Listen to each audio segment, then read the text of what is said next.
My name is Damian Turner, and this is how I became a follower of Dr. Malachi Z York, also a member of the Holy Tabernacle Ministries or Ansar Allah Community or the Nubian Islamic Hebrews or the Nawapians or the United Nawapi Nation of Moors.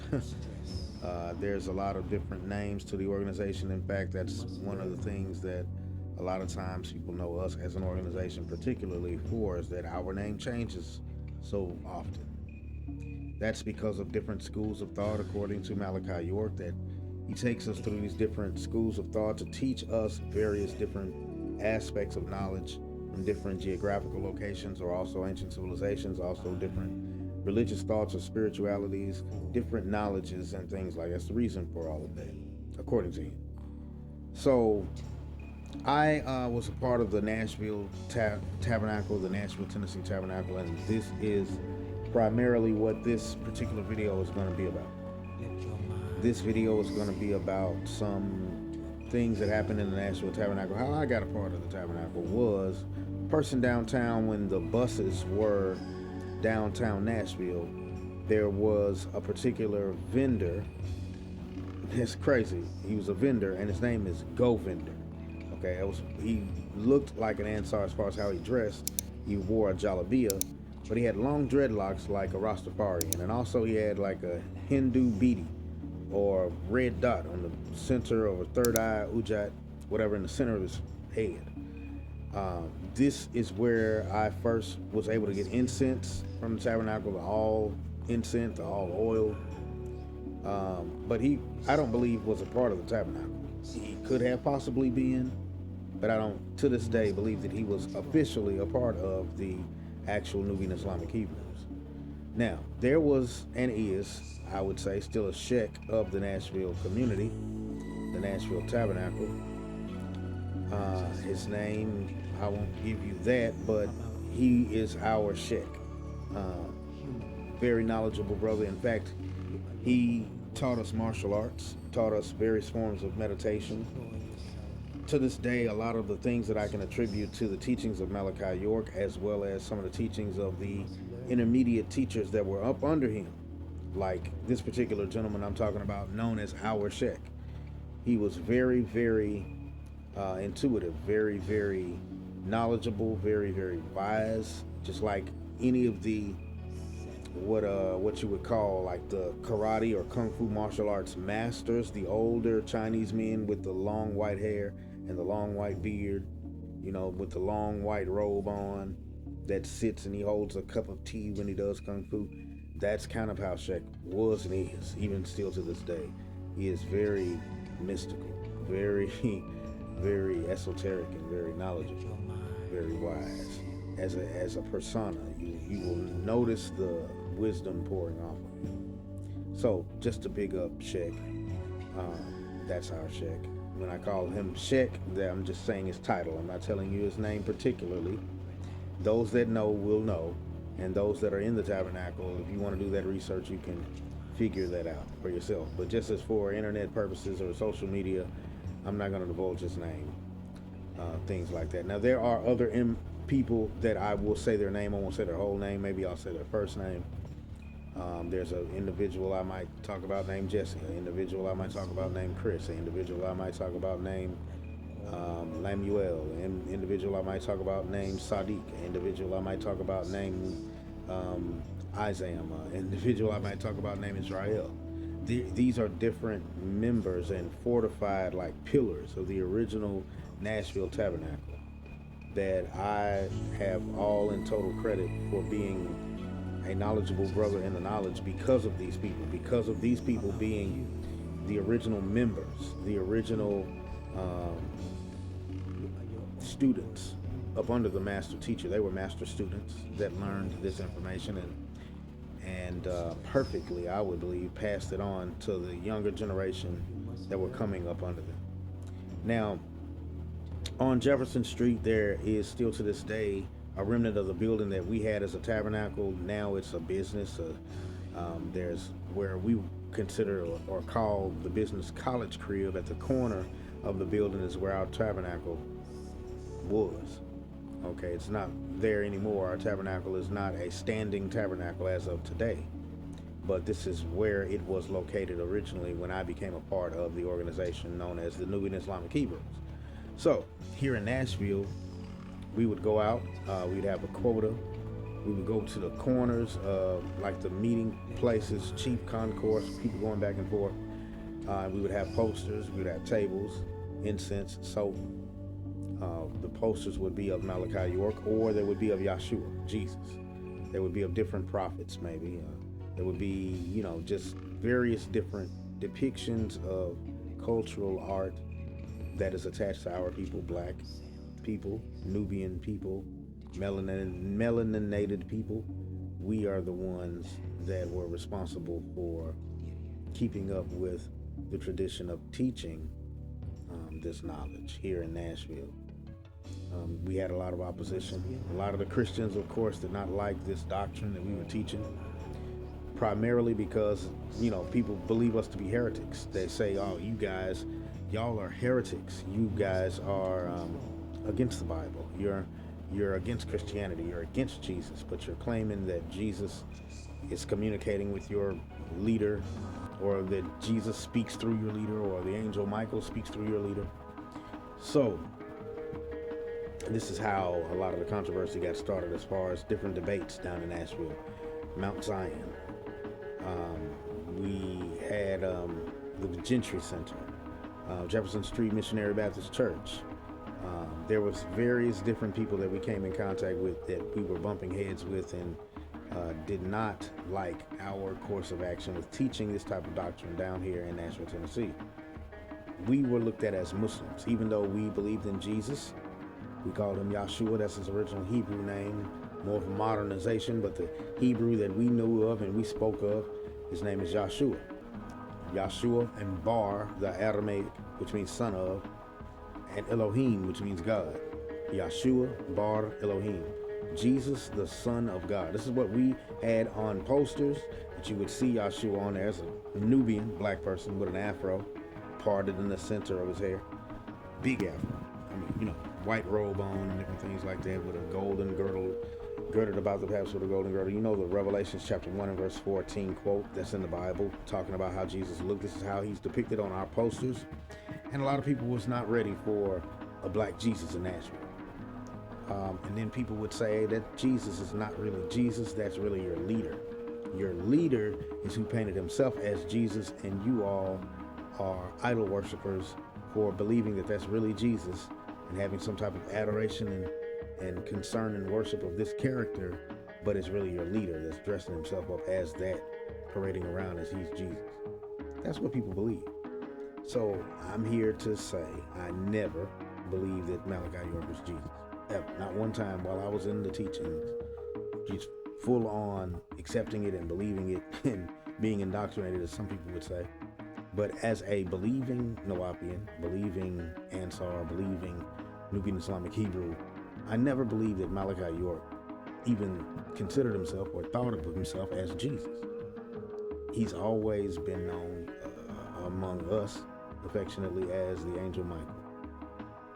Malachi Zodak, Mikael Zodak, Michael, the angel Michael. So this is what he was known as to us. He said these different things. I'm the Lamb, Rabboni Yahshua, Bar El Hadi. When he was an Ansar, he was the Imam of the Ansar Law community. Is Asaid El Imam Isa El Hadi El Mahdi. The Mutajasid, the Reformer. These are titles that we knew of and know of him as. And so the reason I'm telling you all of this is to kind of give you some of my mindset that I had, the reason why I wanted to be a Nawapian. I felt like the knowledge itself was so much deeper than anything that I came across. I very deeply and investigatively looked into a lot of different paths, a lot of different religious thoughts. Islam, Sunni Islam, Nation of Islam. I looked up the 5%er Islam. I looked up the more scientific Islam. I looked up Ansar Islam. Finally, when I came to this version of Islam or this understanding of Islam, it stuck with me. It resonated with me better. I felt like this is really what the true meaning of Islam really is. And I don't know how I felt. I mean, it just resonated with me, and it kind of was instinctual within me, kind of like my inner essential ancient self kind of came to the forefront to say that this is true. I'm not claiming that I know deeper knowledge than anybody else as far as even self-analyzation or self-awareness, but that's kind of how this knowledge came to sit with me. Is it felt ancient, and a part of my own self felt ancient enough to connect with it, exposing my own ancientness. So I believe that I am a God. I believe that I am an Anunnaki. I believe that I am an Elohim. I believe that I am a Neteru. I believe that I am a whatever you want to call it. Various different titles of messenger beings that are coming on behalf of the Most High to teach some type of knowledge to inhabitants of the planet Earth. I believe that I am all of these things. And this is kind of where the knowledge gets into occult information or cult feeling, because people think that it's impossible for someone that is just a regular human being to have this level of knowledge, and for me to believe that and then resonate with people with the knowledge that I am speaking and say, oh, you know what, that's true, I've never thought about that, or oh, you know, that's kind of deep, how did you learn that, how do you memorize all these things? People will ask me all the time, how do you memorize all of that knowledge? It's because of a devotion, a passion to know these things and to regurgitate them and to what they call propagate them properly.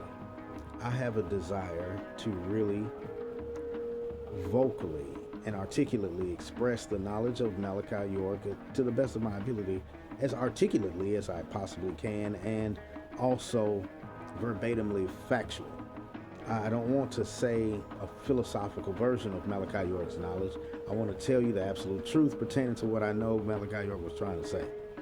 So, as I was saying in episode 1, I don't want to take this video and make it into a bashing everything that I felt wrong. This is 101 things wrong with the Nawapians, 360 questions to ask Dr. Malachi Z York. I'm not here to bash Malachi York. The social media world done enough of that. The media world in general done enough of that. The government done enough of that. It's just what I believe. I'm sorry. I understand that there's people that, which I am just being presented with the information. I'm saying, allegedly saying that Malachi York had something to do with some type of SA of people in the knowledge while they were young. This is what the story is. I'm not devoiding Malachi York of the responsibility of being responsible for these acts. If he did them, he's right where he needs to be, in jail.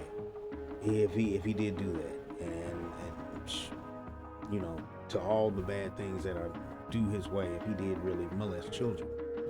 So I'm not here to say that he didn't never do that, or it's impossible. I'm not that indoctrinated. I'm not saying I'm not indoctrinated at all. Indoctrination just means you have the doctrine of something in you, and that you know the dogmatic talk of that this knowledge is trying to teach you to propagate to others.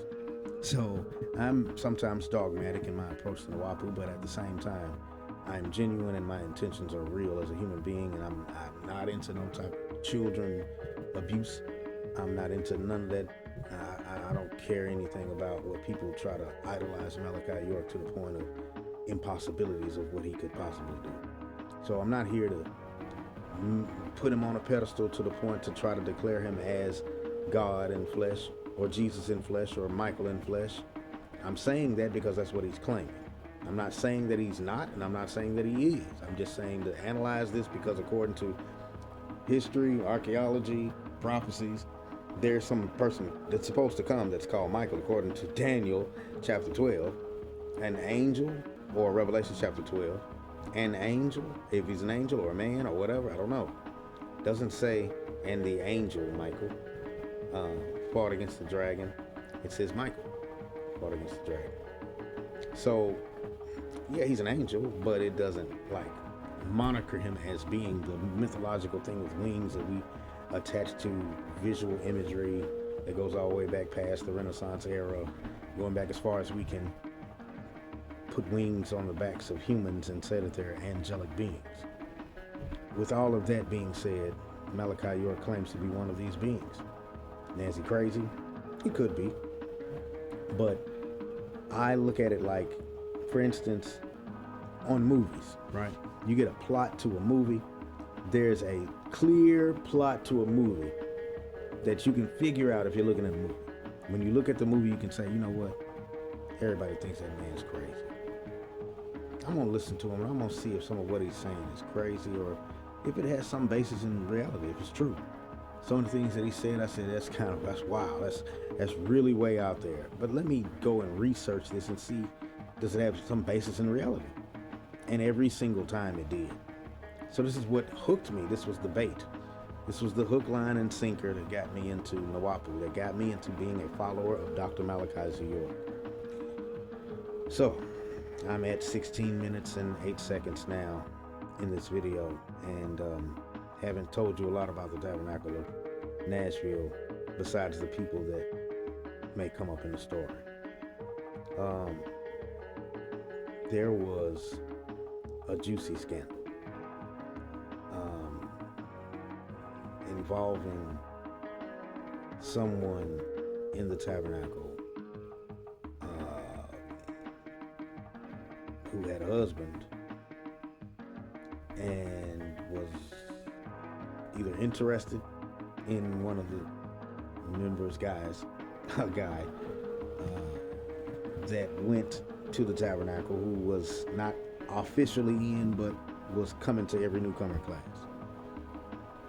Now, this particular brother, I'm not going to say his name and who the sister was, but these two, you didn't know. I'm not saying that they had something secretly going on, but something was there. Some type of connection was there of I don't want to say intimate, but at least an infatuation to some degree. It's what I believe. Now, there are a lot of other, I'm going to say Doug. I'm not saying his name. He's not the one. I'm just saying these names because these are the people around the time of these stories going on. Doug, Ron, Tasha, Jamie. These are different people that are in the Tabernacle, right?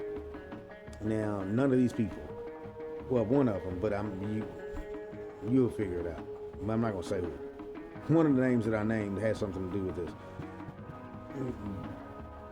But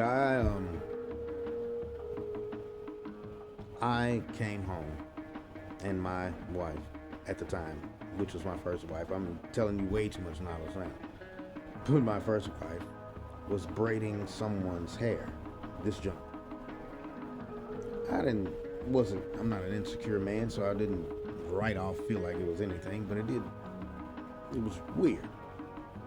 And then when my wife came to tell me, why she was braiding this gentleman's hair, is because he was there to meet this wife of the other person at my house while I was at work. Juicy, right? So if anybody hears this story and be like, what are you talking about? Don't, that's not nobody's business. I'm not saying who it was. I did say the name, but I didn't attach the name to the person, so you had to do some figuring out who I'm talking about. But anyway, there's a lot of craziness. But yeah, we went out and we sold books. I just glazed right over that story. But yeah, comment that you want me to expound more on this particular story, I'll go back and revisit it maybe on episode 3 or 4 or something. But if you comment in the comments that you want me to go back and revisit that story and give you more detail, I will. But anyway, we used to go out and we would sell scrolls. There's various different scrolls with different titles that would provoke some type of deep resonating thought within you to make you think about God in various different aspects you never thought about God, to give you all type of what they were classifying a DNA explosion. a DNA explosion inside of your DNA. You would explode with all of the, from the junk DNA inside of your mind. You would like open up and you would really know the true truth, and it would kind of like hone in on you as, you know, trying to facilitate this knowledge, and it would be like a euphoric setting in of this knowledge. Like, call it a DNA explosion. I mean, that's just what it's termed. So, yeah, the scrolls were meant to do that. The scrolls were to re-etch your barytheric gland. Now, this is another thing. According to Malachi York, in the scrolls is a portion of knowledge that talks about Adam and Eve and how the descendants of Adam, through Adam's lineage, through Seth having a son, Enos. Enos had his gland in his brain, in the hippocampus area of the brain. It was a gland known as the barytheric gland. The barytheric gland was taken out of Enos, the son of Seth, the son of Adam. And so because of the Cain killing Abel incident and Adam having some disdain about the Elohim causing in some fashion this murder, Adam was mad at the Elohim. Elohim is God. Adam was mad at God and said he's going to make the next child in his own image. In the image of Adam shall I make Seth. And so with Seth being made in the image of Adam, and Seth had a child, and Enos means mortal man. Nasi meaning to forget. You no longer have the true knowledge, and that's what that name in that particular chronological portion of the Bible means, that something was taken out of him to where he was no longer knowledgeable enough to know. You know, we go back to Genesis chapter 3 and you'll see God has a knowing consciousness. But then when man has the barytheric gland taken away, he no longer knows, he has forgotten. He's forgotten being an Enosite. So all of that is Malachi York knowledge. These are things that we taught that were in the scrolls, that we propagated about the Torah, the Injil, the Zabur, the Quran, the Holy Quran, the Suhuf, the pure pages. These are things that even the Quran mentions, different books that Abraham, Adam, Enos, Enoch, all of these different people had books. Jeremiah, and Jeremiah's in the Bible. So with all of this information, it was overwhelming, and it was captivating. And Malachi York was a charismatic leader. He said things that were shocking, for very shock value, but regardless of how shocking it was based in something that you could tangibly go and find as an actual link to what he is saying. Whether or not he's saying exactly how, whenever you find it, what you find is verbatim what he's saying, it is somewhere in the ballpark enough for you to believe that he has enough scholarly insight and input into this particular subject that you believe what he's saying. So that's kind of how I was introduced to the teachings of Dr. Malachi Z York. I belong to the Nashville Tabernacle, up under who's known as Shek. And there was an incident that happened in the tabernacle that still to this day I remember very vividly because it personally involved me. I did not want to be a part of any type of tabernacle scandal. It did not in any way involve extremely young people. I was an adult. The gentleman who my wife was braiding the hair of, he was an adult. The wife that came over there to secretly see him, she was an adult. My wife was an adult. So all of these things are just crazy, but yeah, just episode 2, I had to make it spicy. So if you do want me to comment more upon this story that you heard me briefly kind of get into and didn't give you all the details to, then I will comment more on it, explain it more with greater detail in another episode. Thank you for your time, and I'll see you in episode 3. Peace.